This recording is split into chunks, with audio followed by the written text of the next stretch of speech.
Hello, sa video na to, ipapakita ko kung ano yung requirement ng accounting department sa pag-record natin ng bank validated deposit slip. Yung multiple bank deposits, no, sa ating cash receipts register.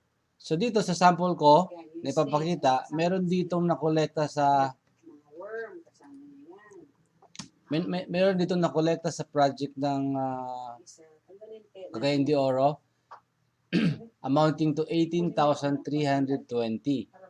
So, ganito yan dapat natin, itong 18,320 na to, ay yan din ang naideposito ng kahera. So, yung deposit slip niya sa amount na to ay hindi lang iisa. So, kung makikita natin dito sa next slide, ito, nag-deposit siya ng 3,820 ng September 15. Meron siyang 1,500 deposit ng September 18. At saka, meron pa another 12,000 ng September 18 din. And then, 1,000. So, total ng mga yon ay yung nakita natin dito kanina. So, ganito yan dapat natin siyang ipasok sa CRDJ. Hindi natin siya dapat ipasok as the whole amount. So, kung i-encode natin yan, so makikita natin dito pag ipapasok mo siya, ito yung nakolekta, naka-credit sa collecting officer, 18,320. At dito sa may kanan, andi dito na yung kanyang application of payment. Meron ako separate video for this, no?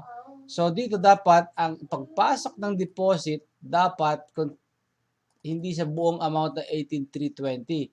It may look like the total here, 18,320, pero kung titingnan mo yan dito sa formula bar, dapat nakikita yung apat na deposit slip.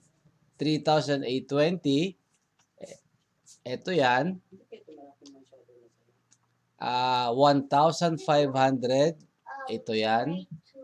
And then 12,000, ito yan. At saka yung 1,000 ay nandiyan siya. Ang purpose po nito ay para sa expeditious preparation ng bank reconciliation statement na ginagawa every month. Dahil pag walang ganitong breakdown, tatagal at tatawag din sa mga operating unit, hihingi ng breakdown ng deposits. So, another ano din yun, abala sa trabaho ninyo. So, ganun dapat po yung pagre-record ng ating deposit slip. So, hopefully ay masundan nyo ito at kailangan na dapat, it's a must that we record it this way. So, that's it. Thank you. And God bless.